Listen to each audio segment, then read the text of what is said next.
नेतृत्व में वर्तमान का समय हम सबके लिए ऊर्जा और उमंग उत्साह के साथ राम राज्य की कल्पना को साकार होते दिखाई दे रहा है।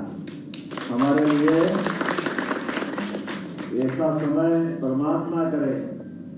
हमने विक्रमादित्य का सुशासन नहीं देखा, राजा भोज के शासनकाल के बारे में भी सुनते हैं, लेकिन आज हमारे नेता नरेंद्र मोदी जी के लिए, उनके मन में किसान कल्याण के लिए, गरीब के लिए, महिला के लिए, युवा के लिए जो भावना है, वाकई वो अद्भुत है। और दुनिया के सामने आज भारत और भारत के किसान अपनी किसान कल्याण नीतियों के कारण, और आप देखो किसानों की बेहतरी के लिए नदियों अभियान, एक नहीं दो नदियों अभियान अपने राज्य के लिए मिला, और बिजली, पानी, सड़क, किसान के लिए किसान सम्मान निधि। कभी सोचते थे कि अपने घर में आमतौर पर फौजी तकाबी में पटवारी जमीन नीलाम करा देते थे पुराने जमाने में, क्योंकि पैसा बकाया है तो क्या करते थे, नीलामी कराते थे। लेकिन आज क्या हो गया, बहनों के लिए लाडली लक्ष्मी योजना, लाडली बहना योजना, किसान सम्मान निधि। किसान किस किस को किसान सम्मान निधि मिलती, हाथ खड़े करो। आप बताओ, आप अपने घर के अंदर कभी सोचा था अपने हर महीने 1000 रुपया आएगा? आ रहा कि नहीं आ रहा? 6 महीने उनके, 6 महीने अपने, तो इंटरवल वाल इंटरवल चले, तो ये जो आनंद है। लेकिन आज इतना ही एमएसपी पे आप कांग्रेस के लोग कभी दरवाजे आए तो प्रश्न पूछना कि 1956 में मध्य प्रदेश बना था, और 56 के बाद 2002-3 तक कांग्रेस की सरकार अधिकांश समय रही। लेकिन गेहूं का भाव क्या था? 350, 400, 450। अभी 20 साल पहले था कि नहीं था? 55 साल में कहा 1956 में 100 रुपए क्विंटल का आसपास गेहूं मिलता था, लेकिन 55 साल तक खाली 400 रुपये भी नहीं बढ़ा। और आज अपनी सरकार 2625 में तोल रही कि नहीं तोल रही अपने किसान कल्याण के माध्यम। और सोयाबीन का भवंतर, सोयाबीन बेच के हम आए खेत में से, और भवंतर का पैसा अपने पास आया कि नहीं आया? ये अपनी सरकार का काम करने का तरीका है। किसानों के लिए और दूध उत्पादन के लिए भी अब तो आगे जाकर के प्राकृतिक खेती को बढ़ावा देने के लिए, ये तो हमारे लिए और अच्छा है। 10-20 साल पहले तक हमारे यहाँ तो कोई खाद डलते नहीं था रासायनिक। मेरे भी खेत में मैंने भी खेती करी, कहाँ चक्कर में पड़े। अपने को तो ये समझा था यूरिया डालो, डीएपी डालो, 12-16 करो, ये करो, वो करो।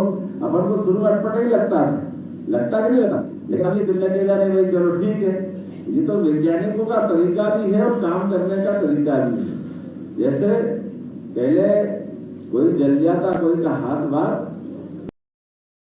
तो डॉक्टर कहते समझदार हो, पानी मत डालना, पानी मत डालना, फफोले पड़ जाएंगे, फफोले पड़ जाएंगे, पानी डालो, पानी डालो। तो पहले डालते नहीं तो रोका है, उनका चक्कर में पड़ा। जो समय के साथ अब आज प्राकृतिक खेती की बात कितनी अच्छी लगती है, और प्राकृतिक खेती के माध्यम से हम अपनी रासायनिक जो खासकर बंजर जमीन बना रहे हैं, इससे बचाव के लिए रास्ता है। और अब तो कृषि कल्याण वर्ष में अपन गोपालन को बढ़ावा दे रहे हैं, और गोपालन भगवान कृष्ण ने दूध पी गया तो कंस को मारा घर में, और क्या करा? करा के नहीं आया कि नहीं आया? दूध कहीं की नदियां बहती थी हमारे राज्य के अंदर, आज वापस वो दौर आ रहा है जब प्राकृतिक खेती करो। भगवान की दया से अपन तो चीटी को भी आटा डालने वाले लोग, हम किसी के कहाँ प्राण लेंगे? ये तो जब नया नया मच्छर का पेट आया था तो लगता मच्छर को ऐसे मरता है, लेकिन अब दुनिया ऐसी चला तो अपन भी देखते भैया ठीक है, ये तो मच्छर को ऐसे भगाने क्या करती है, ये पेट से क्रिकेट खेलने जैसे वो या बैडमिंटन खेलने का तरीका शुरू में तो अपनी आत्मा भी काम करेगी। ये क्या नाटक है? क्योंकि हमारी जो भाव है वो भाव अपने तो गाय रत्ते को रोटी देने वाले लोग, मनुष्य मात्र से प्रेम, प्राणी मात्र से प्रेम करने वाले लोग, और प्रकृति तो माँ है। आज उनके साथ जीवन जीते जीते इसके हजारों साल से खेती बाड़ी होती है। तो प्राकृतिक खेती का मतलब परमात्मा ने सबका भाग्य दिया, हमारा भी भाग्य दिया, ऐसे में उसकी गुणवत्ता भी उतनी अच्छी रहती।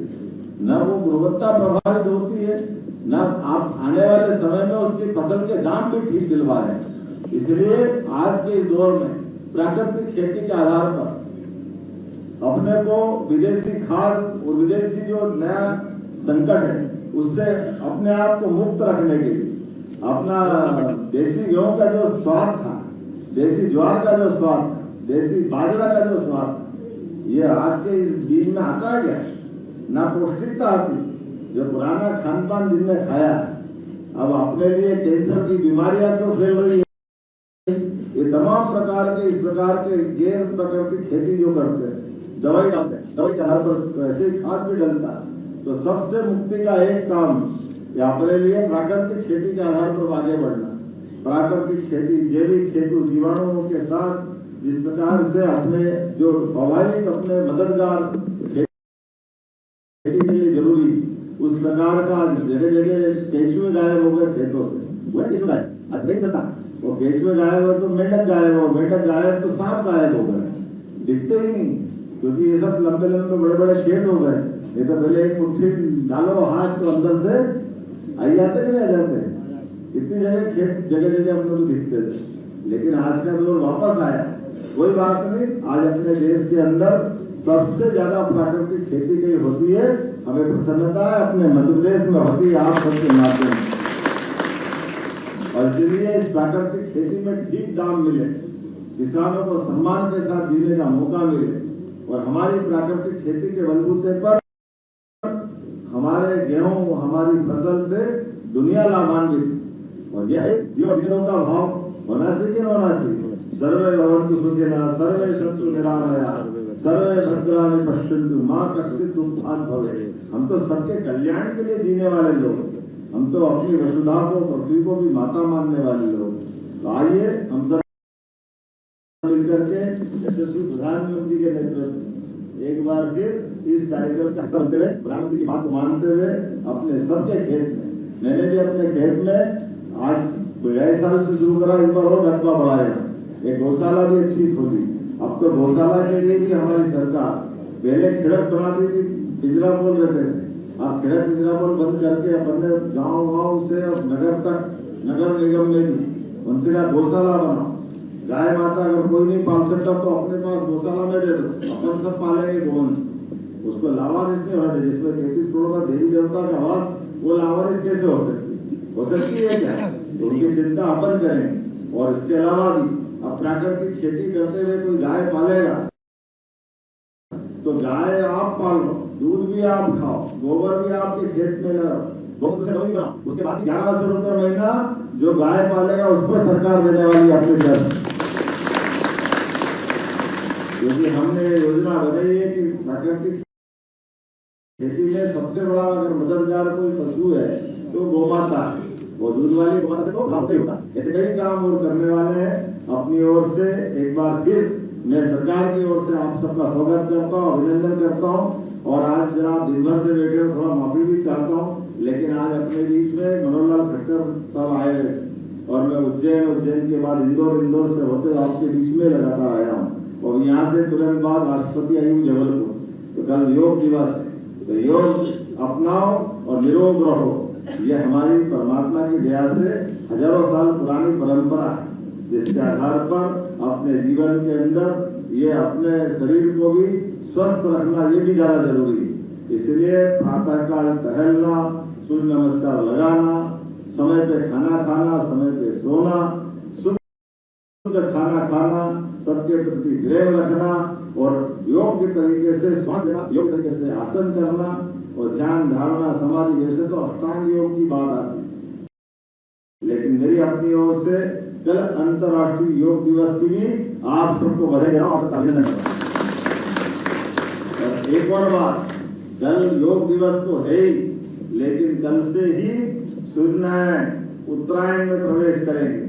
और सूर्यनारायण उत्तरायण में प्रवेश करने का मतलब दिन तिल करके कम होने लगेगा, रात बढ़ने लगेगी। आगामी संक्रांति तक अब रात बढ़ती जाएगी और दिन कम होगा, लेकिन परमात्मा की कृपा है, ये सूर्य और चांद तो हमारे जीवन के लिए सदैव आदर्श रहे। लेकिन हमारी संस्कृति है हम अपनी दोनों तरह की ऋतुओं के साथ एक साल के 2 हिस्से, एक उत्तरायण एक दक्षिणायन, फिर एक साल के 6 अलग अलग ऋतुओं के त्योहार, उसके बाद 3 मौसम और 1 महीने के भी 2 हिस्से, एक पड़वा से लेके अमावस तक और एक वापस पड़वा से लेके पूर्णिमा तक, ये अपने हिस्से। और एक दिन के भी 24 घंटे में अलग अलग दिन माना जाता है, लेकिन ये दिन भी अपने यहाँ अपनी दृष्टि से तो वैदिक घड़ी में 15 मुहूर्त दिन के, सुबह सूर्योदय से सूर्यास्त तक के और रात को सूर्यास्त से लेके सूर्योदय तक, प्रत्येक दिन अपने लिए अलग अलग मुहूर्त में आता है और प्रत्येक मुहूर्त हमारे लिए अपने जीवन में अलग अलग बदलाव के लिए प्रेरित करता है। आइए अपन सनातन संस्कृति के इन सब रहस्यों को समझे, इसमें जीवन डुबाएं और आनंद के साथ एक बार सब मेरे साथ बोले महाकाल महाराज की जय, गोपाल कृष्ण भगवान की जय, किसान बलराम की जय। और बहुत धन्यवाद।